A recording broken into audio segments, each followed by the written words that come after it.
Over the past few days, I've covered a significant amount of trig integration, and today is going to be the last day that I do a trig integral in this maths countdown series. So if you'd like to refer to the other trig integrals, then I'll link the playlist to this countdown series in the description as well as on the screen.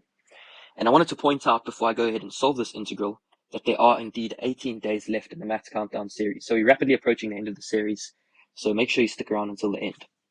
So when we are faced with an integral where we have cosine and sine, or tangent and secant, where one of them is to an even power and one of them is to an odd power, we have a very convenient form to solve our integral, because for the trig ratio that is to an odd power, we're going to save or spare one of those trig ratios. So for example here, sine is to the first power, so we're going to save this sine.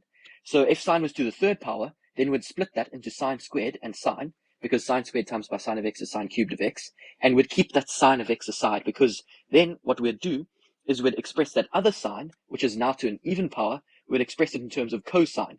So then what we'd have is we'd have sine to the first power of x dx, and all of our cosines over here. So now if we substitute in u for one of these cosines, we'll get an expression to whatever degree. Maybe we had cosine to the 7th power and cosine to the 5th power, then we'd have u to the 7th power and u to the 5th power. And then when we differentiate cosine, we would get sine of x, negative sine of x, which is very convenient now that we've left one out.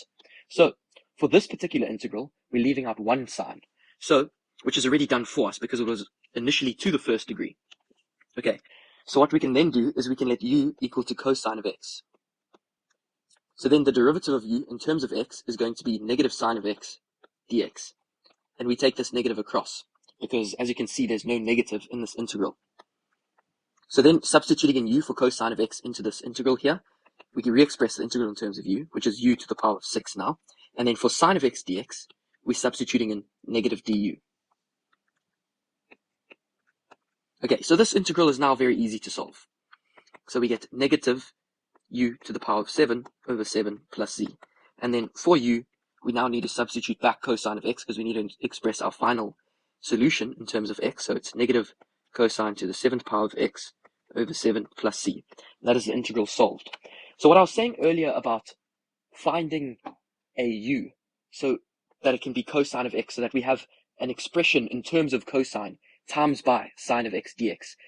This is clear here, where now our integral expressed in terms of u is simply negative u to the power of 6 du, because what we've done is we've substituted in this du for sine of x dx. So we've simplified this integral dramatically by leaving out this one sine over here and substituting in solely for cosine, because the derivative of cosine was negative sine of x.